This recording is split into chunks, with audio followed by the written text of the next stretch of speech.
पूरी सल्तनत में सिर्फ एक शख्स वाकई खुश था। क्या आप जानते हैं वो कौन था? आइए जानते हैं इस दिलचस्प कहानी में। और क्या आप भी वाकई खुश हैं? हमें कमेंट्स में जरूर बताएंगा।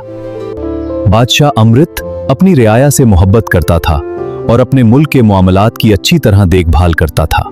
इसका वजीर चंदन एक दाना आदमी था जो बादशाह के काम में अनथक मदद करता था। एक दिन बादशाह और चंदन महल की छत पर चहलकदमी कर रहे थे। छत से इर्द गिर्द का मंजर निहायत खूबसूरत दिखाई देता था और वो बहुत दूर तक देख सकते थे। वहां से उन्हें हफ्तावार बाजार नजर आया, जहां रंग बिरंगे कपड़े पहने लोग हर किस्म की चीजें खरीद और फरोख्त कर रहे थे। खरीदने के लिए बहुत कुछ मौजूद था और लोगों के पास खरीदने के लिए पैसा भी था। कहीं भी कोई गरीब दिखाई नहीं दे रहा था। बादशाह ये सब देखकर मुस्कुरा रहा था। वो अपनी सल्तनत की खुशहाली देखकर बहुत खुश था। देखो मेरी राया कितनी मुतमईन है, लेकिन मैं खुद उनसे बात करके इसकी तस्दीक करना चाहता हूँ। कल मुख्तलिफ पेशों और तबकों से ताल्लुक रखने वाले लोगों को दरबार में बुलाओ और मैं खुद उनसे पूछूंगा कि वो कैसे हैं। चंदन बादशाह की अजीबो गरीब ख्वाहिशात का आदी था, इसलिए उसने सर हिलाया और हुक्म पूरा करने के लिए चला गया। अगले दिन बादशाह एक खुशगवार धन गंगनाता हुआ दरबार में आया। इतने सारे लोगों को अपना इंतजार करते देखकर वो और भी खुश हुआ। मैंने आप सबको यहाँ एक बहुत अहम सवाल पूछने के लिए बुलाया है। आपके बादशाह की हैसियत से मुझे जानना है कि क्या आप सब अपनी जिंदगी से मुतमईन हैं? क्या आपकी जरूरियात पूरी हो रही हैं? क्या आप किसी ऐसे शख्स को जानते हैं जो किसी बात पर खुश ना हो? शहरियों ने एक दूसरे की तरफ देखा, कुछ देर सोचा, फिर आहिस्ता आहिस्ता एक एक करके आगे आए। हमारे घरों में खाने की कमी नहीं और बादशाह ने उन्हें महफूज जिंदगी दी है। मेरी फसलें अच्छी हुई, हमारा कारोबार कामयाब है। शुक्रिया बादशाह साहब। ये सब सुनकर बादशाह की खुशी बढ़ती गई। सिर्फ उसका वजीर चंदन था जो ये सब सुनते हुए माथे पर बुल डाले खड़ा था।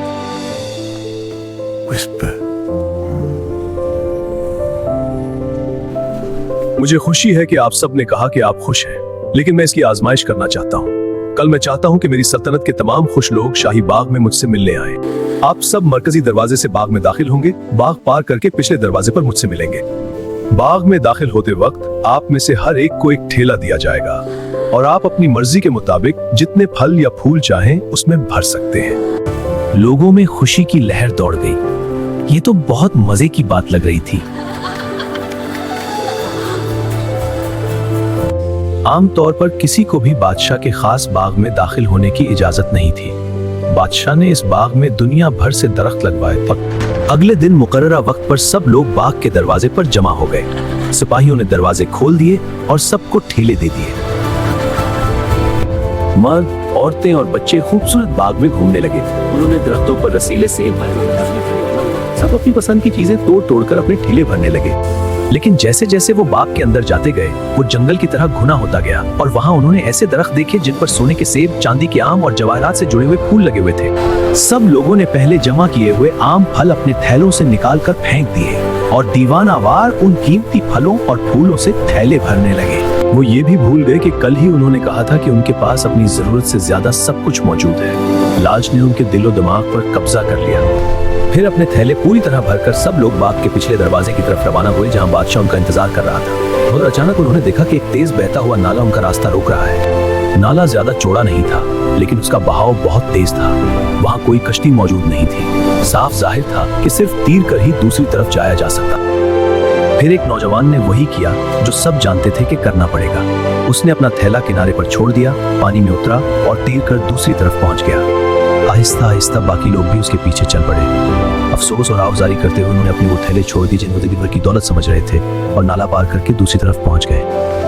बादशाह और चंदन उन्हें भीगे कपड़ों में आहिस्ता आहिस्ता अपनी तरफ आते देखते रहे। चंदन के होंठों पर हल्की सी मुस्कुराहट थी, जबकि बादशाह उदास नजर आ रहा था। कुल जब मैंने आपसे पूछा था कि क्या आप अपनी जिंदगी से खुश हैं, तो आप सबने कहा आपके चेहरों पर उदासी देख रहा हूँ क्योंकि आपको मेरे बाग से जमा की हुई दौलत छोड़नी पड़ी। अगर आप वाकई अपनी जिंदगी से खुश थे तो फिर आपने ये जवाहरात वाले फल क्यों जमा किए, और अब आप इतने उदास क्यों हैं? सबने शर्मिंदगी से नजरें झुका ली।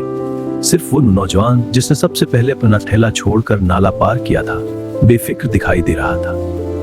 मुझे बताओ, क्या तुम्हें अफसोस नहीं कि तुम्हें इतनी सारी दौलत छोड़नी पड़ी जो अचानक तुम्हें मिल गई थी? मैंने जवाहरात वाले फल और फूल नहीं तोड़े थे। मैंने कुछ मजेदार फल तोड़े थे और पेट भरकर खाए थे। अपने थैले में मैंने कुछ और फल, लेकिन जब मैंने देखा कि नाला पार करने का और कोई रास्ता नहीं, तो मैंने एक लम्हा भी सोचे बगैर अपना थैला किनारे पर छोड़ दिया। मेरी बेटी को मजेदार फल किसी और बाग से भी मिल जाएंगे। लेकिन मैं बहुत खुश हूँ कि बादशाह ने हमें अपने बाग में घूमने फिरने, दरख्तों, पौधों और जानवरों को देखने की इजाजत दी। इतनी खूबसूरत जगह बनाने वाला बादशाह वाकई अजीम है। आखिरकार बादशाह अमृत के चेहरे पर भी मुस्कुराहट आ गई। हुजूर, मुझे उम्मीद है कि अब आप समझ गए होंगे कि लोगों की कनात सिर्फ खाने और दौलत की फरावानी से मुकम्मल नहीं होती। उन्हें दिल से भी खुश होना चाहिए, तभी वो दौलत मिलने या खो जाने से डगमगा नहीं जाएंगे। ये एक ऐसा सबक है जिसे हर शख्स, चाहे वो बादशाह हो या आम आदमी, हमेशा याद रखना चाहिए। बादशाह ने सर हिलाया और उसकी राया ने भी। यह ऐसा सबक था जिसे वो जल्दी नहीं भूलने वाले थे। वीडियो को लाइक और चैनल को सब्सक्राइब करें। ये बिल्कुल मुफ्त है और आपको ताज़ा तरीन वीडियोस मिलेंगी। शुक्रिया।